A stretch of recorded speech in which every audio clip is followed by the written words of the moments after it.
Hello guys, আমি এখন চুপি চুপি করে ফোনটা নিয়ে বাইরে আসলাম। আজকে একটা জিনিস করব। তোমরা ভিডিওটা না স্কিপ করে দেখবা, হ্যাঁ? তাই আর একটা কথা, ভিডিওটা ভালো লাগলে সাবস্ক্রাইব করবা, শেয়ার করে দেবা, তোমাদের যেটা যেটা মনে চাইবে সেটা কমেন্ট করে আমাদের বলবা। এবার দেখতে থাকো আমি কি করি। তো নমস্কার বন্ধুরা, আজকের ভিডিওটা প্রথম থেকে আমার বোনই শুরু করেছিল। তাই সারাটা দিন কিভাবে কাটলো সেটা তোমাদের সাথে শেয়ার করব। তার মাঝে কি হয়ে গেল সেটা তোমরা স্কিপ না করে দেখতে থাকো। আমি এখানে আলু কাটছিলাম।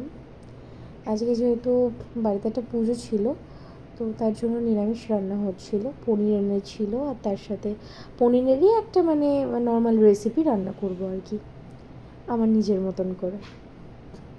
তো যা কিছু লাগবে এখানে সব রেডি করা আছে। আর দেখো, এটা হচ্ছে আমার মাসি এসেছিলো। কড়াই তেলটা গরম হচ্ছে, দিয়ে পনিরগুলোকে হালকা করে ভেজে নেবো। আমার আবার পনির একটু ভেজে খেতে খুব ভালো লাগে, টেস্টি হয়।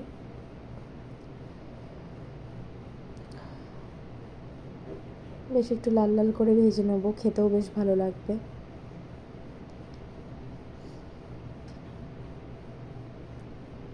তো এই দেখো, হালকা হালকা লাল লাল করে ভেজে নিচ্ছি।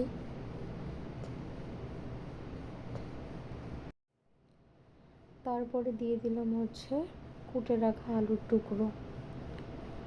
এবার আলুগুলোকে আমি একটু মিডিয়াম স্টিমে ভেজে নেব। দেখতে থাকো তোমরা।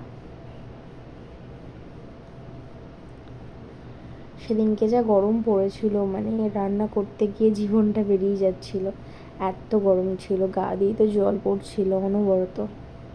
তার মধ্যেই রান্না করছিলাম। 19শে জ্যৈষ্ঠ ছিল সেই দিন, লোকনাথ ঠাকুরের পুজো। এই দেখো, আমার আলুগুলো বেশ একটু লাল লাল করে ভাজা হয়ে গেছে। আর ওদিকে ওটা আমার দাদা এসছিল। এবার আলুগুলোকে আমি একটা পাত্রের মধ্যে তুলে রাখব।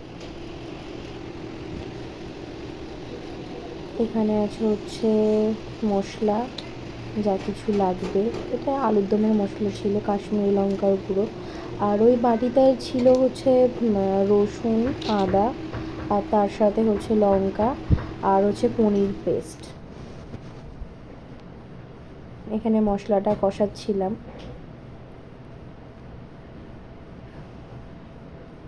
বেশ মাখো মাখো টাইপের হয়েছিল।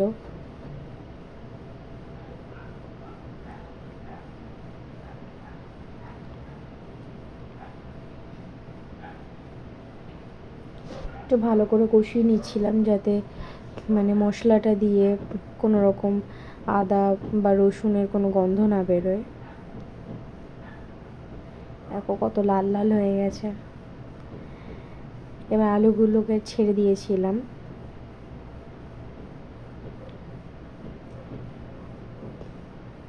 আমার তো মনে হচ্ছিল এভাবে আমি তুলে খেয়ে নিই, এতটাই সুন্দর, গন্ধটাও ভালো বেরিয়েছিল, আর এতটাই সুন্দর লাগছিল কষানোর টাইমটা।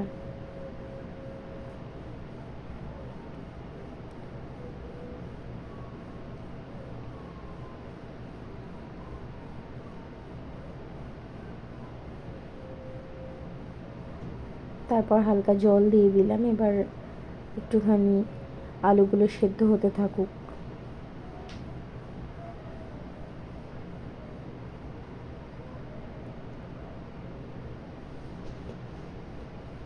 একটু আলুর দমের মশলা দিয়ে দিয়েছিলাম, তার সাথে একটু লাল লঙ্কার গুঁড়ো। এবার একটু ঢাকা চাপা দিয়ে রাখবো।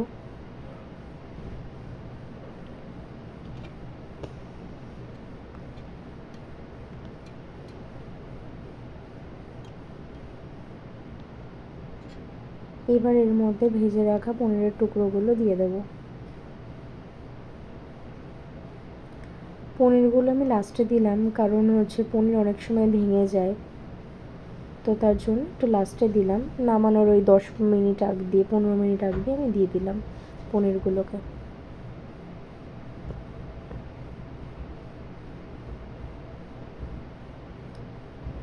আমার আমার তো মনে হচ্ছিল আমি ভাজা পনিরই খেয়ে নিই, এত সুন্দর টেস্টি হয়েছিল।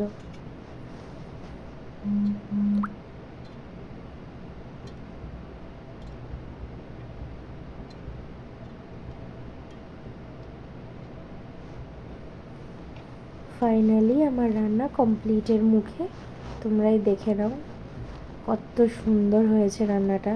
ওপর থেকে দেখেও যতটা ভালো লাগছে, খেতেও ভালো হয়েছিল, খারাপ বলবো না।